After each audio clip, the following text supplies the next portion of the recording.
Halo teman-teman semua, balik lagi di YouTube channel saya. Nah, biasanya banyak teman-teman yang DM ke saya request untuk bahas tentang soal belajar saham gitu ya.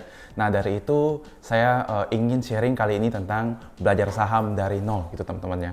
Nah, belajar saham dari nol ini kita akan bahas tentang yang basic dulu gitu. Apa sih itu saham gitu? Kategori apa aja sih yang ada di pasar saham? Terus bagaimana strategi di pasar saham dan bagaimana yang terakhir, bagaimana cara beli saham gitu ya teman-teman. Nah dari itu kita langsung aja masuk ke materi kali ini gitu ya teman-teman. Nah yang pertama adalah apa itu saham teman-teman.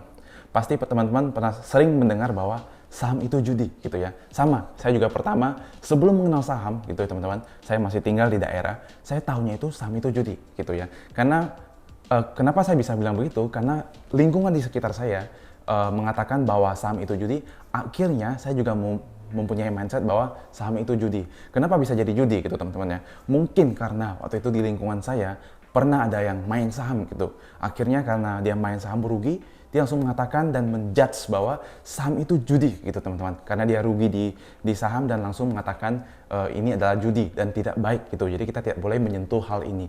Nah dari itu saya ingin kalau teman-teman yang pernah punya mindset ini atau masih punya mindset ini yang menonton video kali ini, saya ingin mengatakan bahwa sebenarnya ini bukan judi gitu ya. Bisa menjadi judi karena teman-teman ada yang menganalisis salah atau langsung menjudge bahwa ini adalah judi gitu ya. Nah dari itu saya ingin meluruskan mindset teman-teman yang masih salah gitu bahwa saham ini apa gitu ya.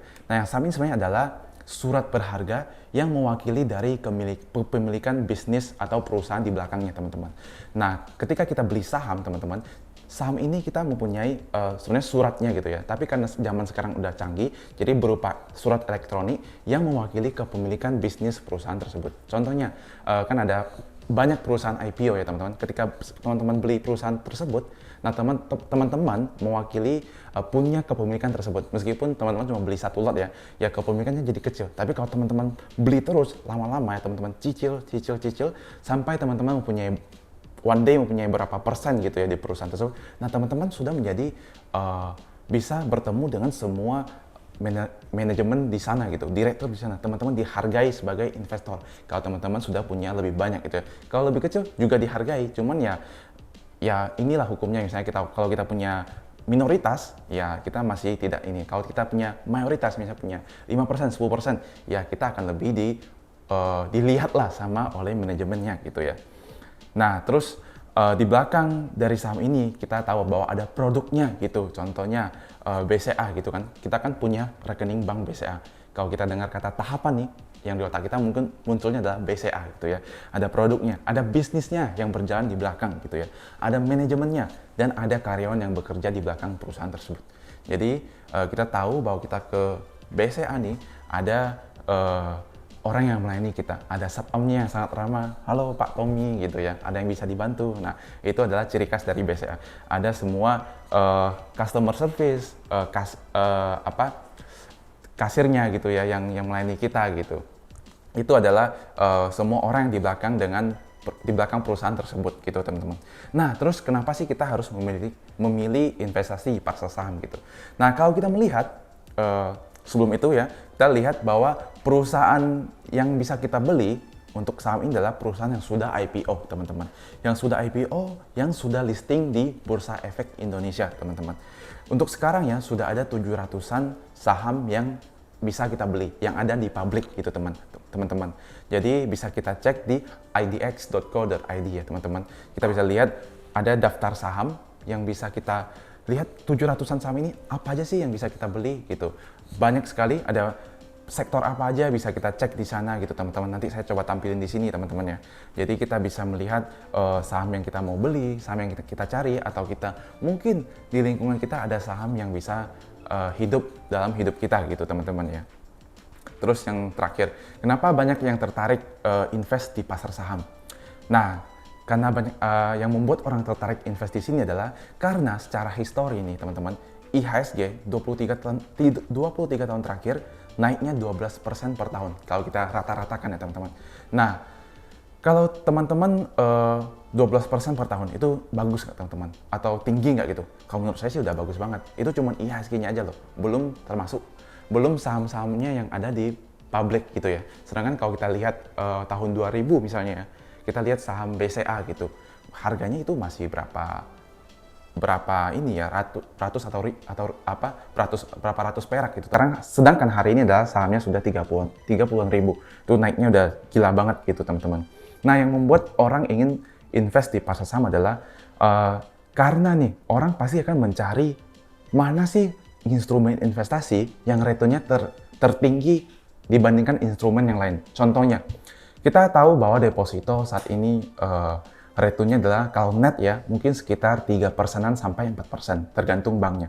Nah, kalau deposito itu rate-nya sekitar 20% atau 30%. Teman-teman milih mana? Mau invest di pasar saham atau mau taruh di deposito yang cuman ongkang-ongkang kaki aja udah dapat misalnya 30% gitu ya. Teman-teman masih mau capek-capek untuk analisa saham atau mau bodo amat taruh aja gitu.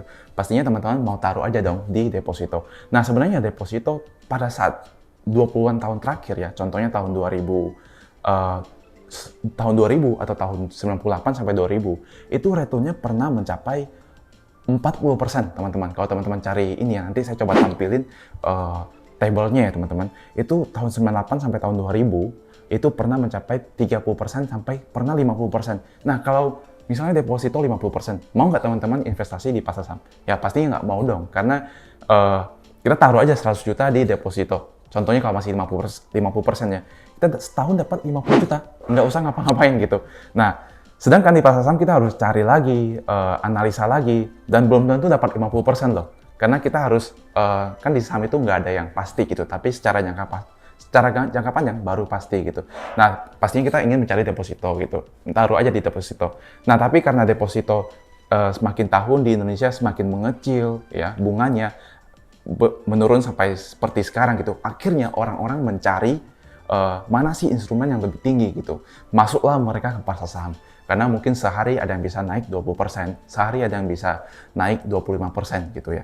Nah, akibatnya semenjak pandemi, larilah orang-orang dari itu masuk ke pasar saham yang bisa menghasilkan, wah kelihatannya bisa naik gila-gilaan gitu. Contohnya tahun 2020, ketika after pandemi yang bulan Maret, akhirnya Juni, Juli itu saham-saham naik signifikan ya. Akhirnya jumlah investor tambah karena mereka mulut ke mulut mengatakan, wah gila ini, mending kita main saham nih, bisa naik setinggi itu. Nah, akhirnya uang itu mengalirlah ke sini gitu teman-teman. Tapi itu tidak bisa secara terus-menerus gitu ya. Misalnya setahun naik signifikan itu tidak bisa, karena itu bisa terjadi karena ada crash gitu ya. Ada penurunan gitu, setelah itu baru bisa naik signifikan. Tapi setelah itu pasti akan ada namanya sideway gitu, akan nge-stuck gitu ya teman-teman, nggak bisa naik terus. Itu membutuhkan waktu. Maka ada istilah namanya bear market atau bull market gitu. Jadi ada istilahnya kita turun dan ada istilahnya kita naik gitu teman-teman. Jadi teman-teman harus mempelajari dulu sebelum masuk, wah ini sedang berada di fase mana nih sekarang. Kira-kira ini di bear market atau bull market atau malah sideway teman-teman. Nah, untuk itu teman-teman bisa cari tahu bagaimana kondisinya gitu, makroekonominya bagaimana gitu. Saat ini sedang di fase mana gitu. Mungkin next saya akan coba interview, ngobrol santai dengan teman saya yang memang jago di makroekonomi dan bagaimana hubungannya dengan pasar saham gitu ya teman-teman. Itu di next video. Nah, setelah itu apa itu saham, kita coba cari tahu di yang kedua, kategori saham. Jadi saham ini ada kategorinya teman-teman. Kategorinya dibagi ke beberapa lapis gitu. Pasti kita pernah mendengar saham blue chip. Nah, apa sih saham blue chip itu? Jadi bisa dikatakan blue chip kalau saham ini sudah dikenal khalayak publik gitu, sudah well known gitu teman-teman. Jadi perusahaannya sudah besar, yang pertama. Yang kedua sudah diketahui publik, yang pertumbuhannya stabil dari tahun ke tahun, yang sudah berdiri juga sudah cukup lama gitu teman-teman. Yang blue chip pastinya adalah perusahaan-perusahaan besar. Ada di IDX juga, teman-teman bisa cek. Di top 10 market cap itu udah pasti termasuk saham blue chip gitu teman-teman. Kalau LQ45 adalah perusahaan 45 yang pertumbuhannya bagus gitu dan perusahaannya sudah diketahui khalayak publik. Nah, ini juga termasuk bisa disebut dengan saham blue chip. Contohnya perusahaan gas negara, Pegas, itu juga saham blue chip. Perusahaan Mayora itu juga meskipun belum blue chip, belum besar ya, market cap-nya belum terkenal dengan Unilever dan lain-lain, tapi dia sudah termasuk dengan bisa disebut saham blue chip, termasuk LQ45 teman-teman. Yang kedua adalah saham second liner, di mana saham lapis kedua, teman-teman. Nah, di sini saham lapis kedua adalah market cap-nya di kisaran 500 miliar sampai 10 triliun. Nah, market cap ini apa? Market cap ini adalah kapitalisasi pasar. Jadi seberapa besar sih perusahaan tersebut gitu. Cara hitungnya adalah dari harga perusahaan, stock price-nya ya, harga sahamnya dikali dengan jumlah lembar sahamnya. Jadi kita bisa langsung menemukan market cap perusahaan itu di berapa gitu, apa di 5 triliun atau 10 triliun. Nah, jika market cap perusahaan itu di 500 miliar sampai 10 triliun, itu berarti termasuk di saham second liner ya teman-teman. Nah, yang ketiga adalah saham third liner yang market cap-nya di bawah 500 miliar. Nah, third liner ini adalah saham lapis ketiga yang dimana perusahaannya ini masih tergolong, kalau dibandingkan yang di atasnya blue chip dan second liner, ini lebih kecil karena size-nya lebih kecil gitu ya. Mungkin masih baru juga perusahaannya dan dia masih di third liner gitu teman-teman. Ini biasa pergerakan harganya lebih fluktuatif karena masih kecil, mungkin volume transaksinya tidak terlalu besar. Akibatnya ketika ada yang beli dan jual, harga naik turunnya juga signifikan gitu seperti ini. Jadi agak naik turun gitu ya. Nah, ini resikonya lebih besar gitu. Kalau saya pribadi dari dulu kebanyakan invest di saham second liner. Jadi yang tengah-tengah teman-teman. Harganya juga pergerakannya juga tengah-tengah. Fluktuatif, kadang juga fluktuatif gitu. Tergantung sih dengan volumenya gitu ya. Tapi kalau saham third liner ya, kalau di cryptocurrency namanya coin micin tuh teman-teman.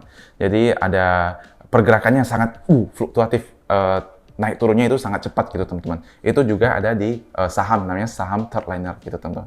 Yang market cap-nya 500 M ke bawah gitu ya. Jadi saya sarankan mungkin teman-teman yang baru mulai, kalau mau aman gitu, ya di blue chip gitu. Tapi yang sudah lebih risk profile-nya lebih agresif, ya boleh di second liner ataupun third liner gitu teman-teman. Nah, dari itu teman-teman boleh coba cari tahu saham-sahamnya dulu, apa yang mau diinvest, termasuk kategori mana, lapis keberapa gitu, yang menentukan risk dan profile juga ke saham tersebut. Nah, yang ketiga adalah strategi investasi. Kita pasti sering mendengar, ada yang nanya ke saya, bro, strategi investasi, bro pakai yang mana nih? Trading atau investasi gitu, atau investor gitu ya, atau yang jangka panjang. Nah, short term ini adalah trading. Kebetulan saya tidak ada melakukan, dari awal saya mulai tidak melakukan trading di saham gitu teman-teman. Trading ini yang bersifat cepat gitu teman-teman. Kalau bisa pagi ini saya beli, sorenya saya jual gitu. Atau pagi ini saya beli, sejam kemudian atau 2 jam kemudian saya jual gitu. Nah, itu ada analisanya juga teman-teman. Jadi jangan asal-asal ketika, wah kayaknya pagi ini saya lihat saham A menarik nih, hijau nih, saya beli A. Saya prediksi bisa naik 10% ketika 2 jam ke depan. Nah, itu jangan dipraktekkan ilmu seperti itu teman-teman. Itu namanya menebak gitu. Itu akhirnya kita malah judi teman-teman. Jadi kita sebaiknya melakukan analisa. Trading ini ada analisanya juga. Namanya analisa teknikal dari pergerakan chart perusahaan itu tersebut gitu. Ada berbagai analisanya yang bisa menentukan wah ini termasuk fase di mana gitu. Mungkin sudah downtrend, uptrend, rebound gitu ya. Itu teman-teman bisa pelajarin juga. Ada juga tradingnya di 1 minggu sampai 4 minggu. Itu namanya swing trader gitu ya, swing trading. Itu juga tergantung bagaimana analisanya. Kalau short term di trading ini saya kurang menguasai. Mungkin teman-teman harus menyocokkan dulu bagaimana teman-teman kepribadiannya, profesinya, waktu sehari-harinya, kira-kira kita mau belajar di fase yang mana gitu. Teman-teman mau trading atau investing tidak masalah. Karena yang penting akhir dari tujuan kita investasi adalah cuan kan teman-teman. Jadi teman-teman tinggal menyocokkan dengan profesi teman-teman masing-masing. Kalau waktu teman-teman longgar bisa belajar dengan trading, ya silakan teman-teman coba. Kalau teman-teman tidak mau pusing, mau investing juga bisa teman-teman. Nah, kalau investing di sini adalah kalau buat saya nih, itu jangka waktunya 1-3 tahun. Tergantung strategi investing teman-teman. Nah, kalau 1-3 tahun ini kan termasuk jangka menengah lah ya. Nggak terlalu lama, ya nggak terlalu cepat gitu.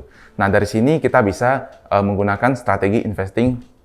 Kalau saya pribadi menggunakan yang 1-3 tahun. Jadi ketika ada yang saya beli, kalau udah naik selama 6 bulan, ya udah saya jual. Tapi jangka waktu saya memegangnya maksimal di 3 tahun. Tapi belum pernah sih saya pegang saham sampai 3 tahun. Maksimal hampir 2 tahun. Ketika dia nggak naik, ya udah saya jual. Karena saya pengen swap lagi ke saham yang lebih menarik yang sudah saya cari gitu. Ada juga long term di sini lebih dari 5 tahun. Mungkin teman-teman yang yang nggak mau pusing lagi ya, mau cuman nabung saham aja, ya itu saya lebih rekomendasikan ke jangka panjang, minimal lebih dari 5 tahun gitu teman-teman. Itu baru jangka waktunya lebih aman lah secara jangka panjang, dan bisnis itu kan tidak bisa dijudge dinilai dari 3 bulan, 6 bulan atau 1 tahun. Itu menurut saya terlalu pendek gitu. Tapi kalau nabung itu lebih baik ke jangka panjang gitu. Itu baru bisa menentukan bisnis perusahaan. Apalagi keadaan sekarang boleh dibilang sedang anomali teman-teman. Jadi kita tidak bisa menjudge, wah ini langsung nggak bagus. Padahal kan memang kondisi ekonominya sedang begini ya teman-teman. Nah, setelah strategi investasi adalah yang terakhir. Biasa banyak yang nanya saya nih, bagaimana cara belinya?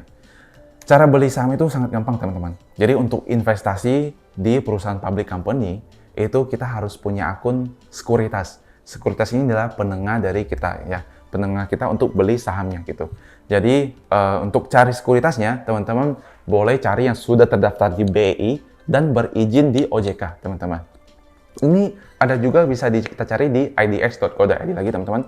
Teman-teman bisa cari di profil anggota bursa. Nah, di situ ada sekuritasnya gitu. Jadi, ini yang sudah berizin terdaftar di BEI, Bursa Efek Indonesia, dan berizin OJK. Jadi, lebih aman kita menaruh uang di sana. Dan salah satunya adalah Ajaib Sekuritas. Nah, saya pribadi juga memakai Ajaib Sekuritas. Saya punya 2 sekuritas. Yang satu Ajaib Sekuritas, ini cocok untuk pemula.